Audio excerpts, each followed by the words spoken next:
Hiring हो रही है, लोकली भी हायरिंग हो रही है और ओवरसीज़ से भी जो है लोगों को हायर किया जा रहा है, वर्क वीज़ा उनके लग रहे हैं। का एक और तरीका है, आप इंटर्नशिप करें।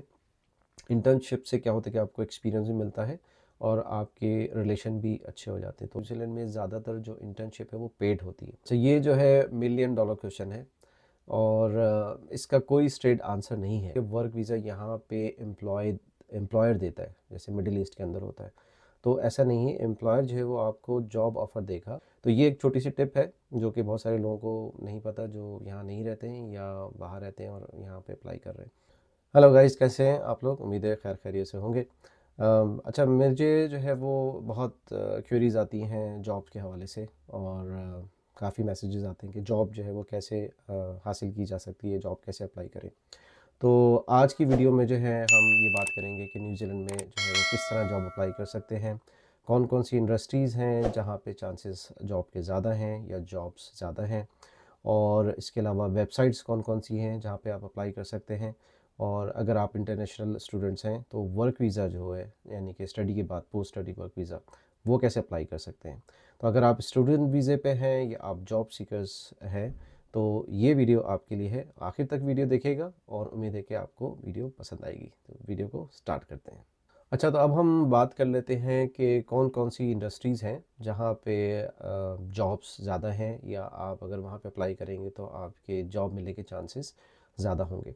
तो जैसे कि मैंने पिछली वीडियोस में भी आपको बताया कि जॉब मार्केट न्यूजीलैंड में करंटली बहुत अच्छी नहीं है, लेकिन इसका मतलब ये भी नहीं है कि जॉब्स बिल्कुल भी नहीं है।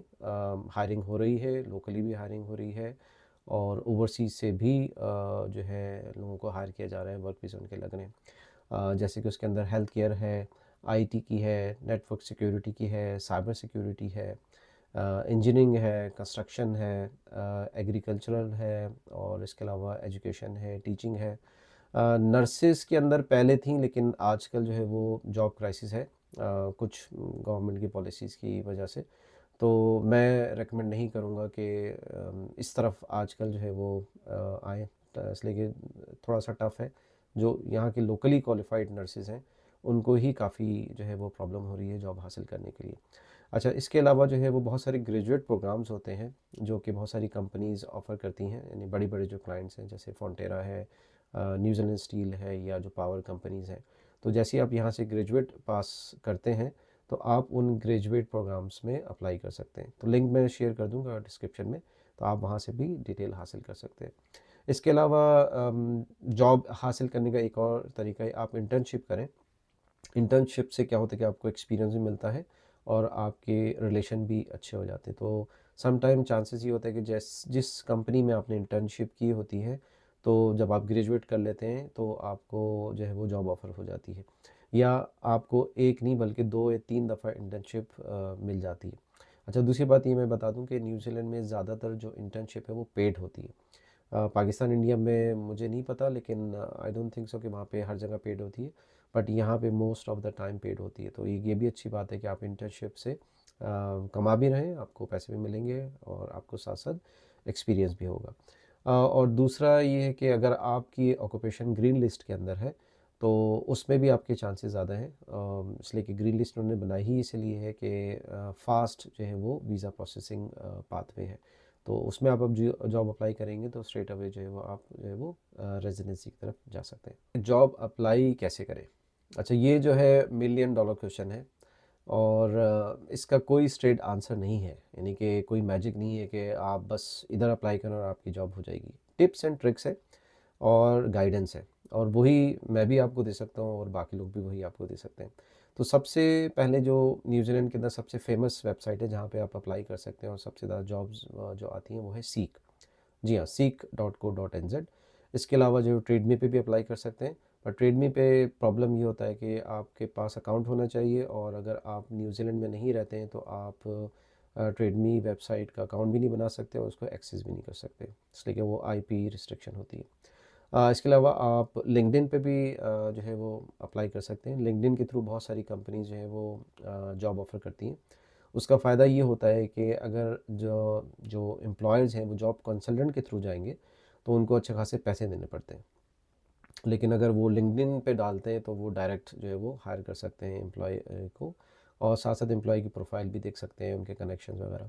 तो मैं हमेशा रिकमेंड करता हूँ कि आप अपनी लिंक्डइन की प्रोफाइल को अच्छा बनाएं, उसको अपडेट्स रखें और अपनी नेटवर्किंग करें डिफरेंट एम्प्लॉयज़ के साथ या जो आपकी नीश के अंदर लोग आते हैं। और अगर आप यानी कि लोकल क्वालिफ़िकेशन हासिल कर रहे हैं और यहाँ से पास आउट हो रहे हैं, तो डिफरेंट यूनिवर्सिटीज़ में और डिफरेंट सीज़न में जॉब फेयर यहाँ पे लगते हैं, डिफरेंट इवेंट्स होते हैं, वहाँ पे एम्प्लॉयर्स आते हैं और वो एक अच्छी अपॉर्चुनिटी है जहाँ पे आप एम्प्लॉयर्स के साथ मिल सकते हैं, अपनी सीवी जो है वो सबमिट करा सकते हैं। समटाइम जो है वो इंट्रोडक्शन के लिए काफ़ी होता है, समटाइम वो वहीं पे जॉब भी ऑफ़र कर रहे होते हैं। ऑफ़र से मुराद ये कि आपकी वो सीवी रिसीव कर सकते हैं, आपसे मिल भी सकते हैं। तो एक कह सकते हैं कि कैजुअल मीटअप हो जाता है और अगर वो इंटरेस्टेड होंगे और आपकी सीवी इतनी अट्रैक्टिव होगी तो वो फिर आपको फाइनल या फॉर्मल इंटरव्यू के लिए बुला सकते हैं। अगर आप जॉब हासिल करना चाह रहे हैं तो आपके लिए कौन सा वीज़ा जो है वो सूटेबल होगा। तो बहुत सारे लोगों की कन्फ्यूजन ये होती है कि वर्क वीज़ा यहाँ पे एम्प्लॉयर देता है, जैसे मिडिल ईस्ट के अंदर होता है। तो ऐसा नहीं है, एम्प्लॉयर जो है वो आपको जॉब ऑफ़र देगा या जॉब ऑफ़र लेटर देगा, वीज़ा आप खुद अप्लाई करते हैं, यानी वर्क वीज़ा, ठीक है ना। तो एक तो पाथवे हो गया वर्क वीज़े का, यानी कि आपने अप्लाई किया, आपको जॉब मिली और उस जॉब ऑफ़र की बेस पे आपने इमिग्रेशन की जो वेबसाइट है न्यूजीलैंड इमिग्रेशन की, आपने ऑनलाइन वहाँ पे खुद अप्लाई किया। उसके आपको कोई कंसल्टेंट वगैरह की ज़रूरत नहीं होती है, आप खुद से अप्लाई कर सकते हैं और स्ट्रेट फॉरवर्ड उसका प्रोसेस है। मैंने इस पर डिफरेंट वीडियोज़ भी बनाई हुई हैं, तो उसका लिंक जो है वो मैं शेयर कर दूंगा डिस्क्रिप्शन में, तो आप वहाँ से भी देख सकते हैं।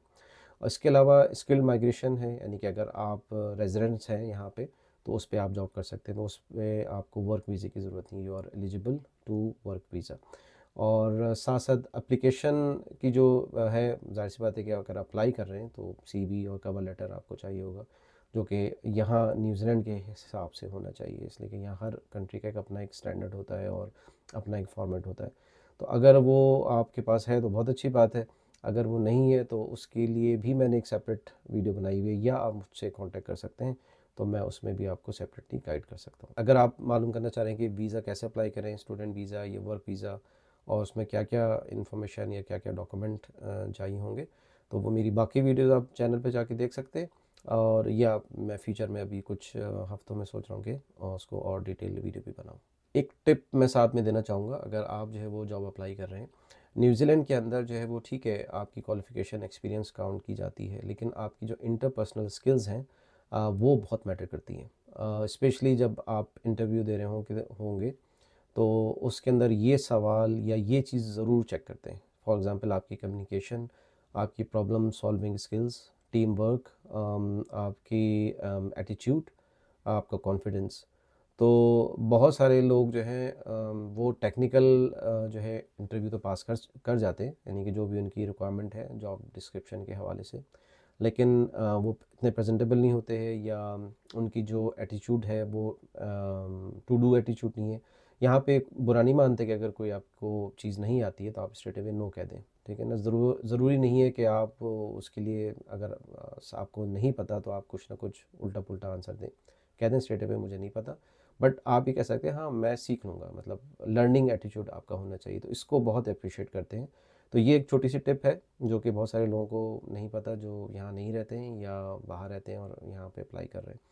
तो एक तो एक शॉर्ट लिस्ट आप अगर हो जाएं, और शॉर्ट लिस्ट के बाद इंटरव्यू के अंदर ये चीज़ें जो है वो बहुत मैटर करती हैं।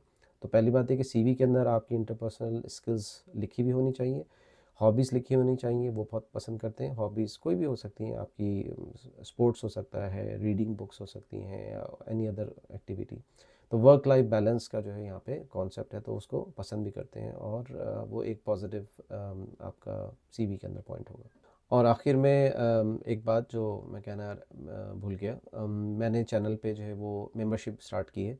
तो अगर आप जो है वो मेरे चैनल पे मेंबर बनना चाहते हैं तो बहुत सारी एक्सक्लूसिव कंटेंट जो है मैं अभी रिसेंटली डालूँगा, तो वो खाली मेंबर्स के लिए होगा, जिसके अंदर जो है वो कंटेंट भी हो सकता है, वीडियो भी हो सकती है, डॉक्यूमेंट्स भी हो सकते हैं।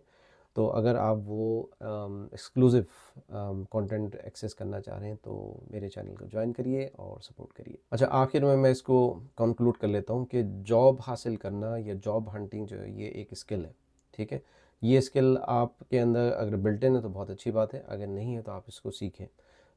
कोई स्ट्रेट फार्मूला इसका नहीं है, और जितनी रिसर्च आप खुद करेंगे वो सबसे अच्छा है, इसलिए कि जॉब आपको हासिल करनी है।